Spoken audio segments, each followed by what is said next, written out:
법원이 자녀 입시 및 사모펀드 관련 사건으로 구속 재판을 받고 있는 조국 전 법무부 장관의 배우자 정경심 동양대 교수에 대한 검찰의 추가 구속 요청을 받아들이지 않았다. 이에 따라 검찰의 추가 구속 시도가 무리수였다는 점이 확인됐다.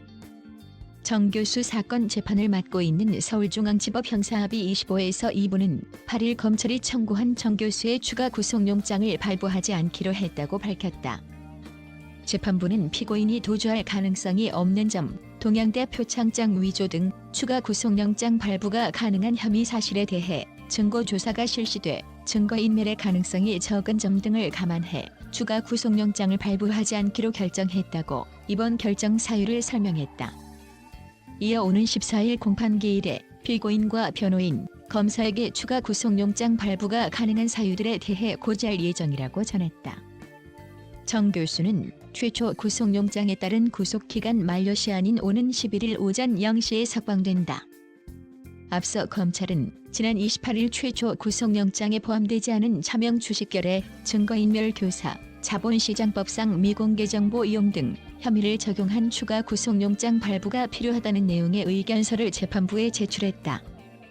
당초 검찰의 추가 구속 주장은 그동안 재판 과정과 기소 내용 등 여러 사정을 감안했을 때 무리한 측면이 있었다. 우선 증거인멸 우려의 경우 그동안의 재판 과정을 거치며 상당 부분 해소된 것이었다.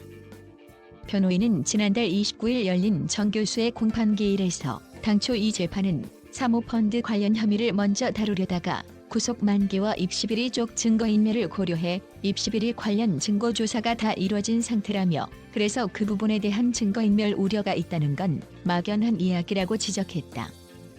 또한 검찰이 구속 연장 사유로 제시하는 주요 혐의들과 관련해서는 구속 필요성에 대한 소명이 이루어지지 않을 가능성이 크다. 실제 미공개 정보 이용 및 차명 주식 보유 부분은 이미 드러난 객관적 사실을 기준으로 봤을 때 허위에 가깝기 때문이다. 해당 혐의는 정 교수가 2018년 1월경 조 전 장관의 오촌, 조카 조범동 씨로부터 호재성 정보를 미리 듣고 WFM 주식 6억 원 어치를 차명으로 취득해 2억 8천만 원 상당의 부당 이득을 얻었다는 것이다. WFM은 정 교수가 투자한 사모펀드 운용사 코링크P의 지분으로 설립된 2차 전지업체다. 여기서 말하는 호재성 정보는 WFM이 차세대 2차 전지 음극 소재 양산을 본격화하기 위해 군산 제1공장을 곧 가동할 예정이라는 내용인데 이 내용은 주식 매입 한 달 전인 2017년 12월 WFM 공식 홈페이지에도 소개된 것이었다. 2억 8천여만 원 상당의 부당 이득을 취득했다고 기재된 부분 역시 현실과 맞지 않다. 검찰이 정 교수가 차명으로 장을 매수했다고 보는 주식은 최근까지 매도조차 이루어지지 않았고 심지어 한국거래소는 작년 9월 WFM의 주식 매매 거래를 정지한다고 공시했다. 사실상 해당 주식은 이미 휴지 조각이 된 상태다. 변호인은 미공개 정보 이용의 경우 정보 공개 이후 주가가 더 떨어지고 시장에서도 중요한 정보라고 평가가 되지 않았고 차명 거래와 관련해서도 영장이 발부될 정도가 아니다.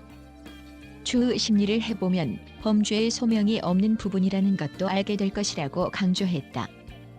도주 우려 주장에 대해서도 변호인은 정 교수에게 도주의 우려가 없는 것은 누구나 동의할 수 있는 것으로 설명할 필요가 없다며 검찰이 말하는 사건은 당초 불구속으로 기소된 사건에 대해 공소사실 변경이 되지 않아 추가 기소를 한 건이라고 반박했다. 변호인은 핵심 사건을 심리하다 6개월이 지나가면서 구속기간이 더 필요해지자 아주 작은 여죄들을 모아 심리하려는 검찰의 전형적인 별건 구속이라며 6개월의 제한을 둔 것은 과도하게 구속을 연장하지 말라는 취지인데 별건 구속이 형사소송법과 헌법 정신에 맞지 않다고 지적했다. 검찰은 이번 법원의 판단이 나온 직후 검찰은 앞으로의 공소 유지에 만전을 기할 것이라고 짤막한 입장을 밝혔다.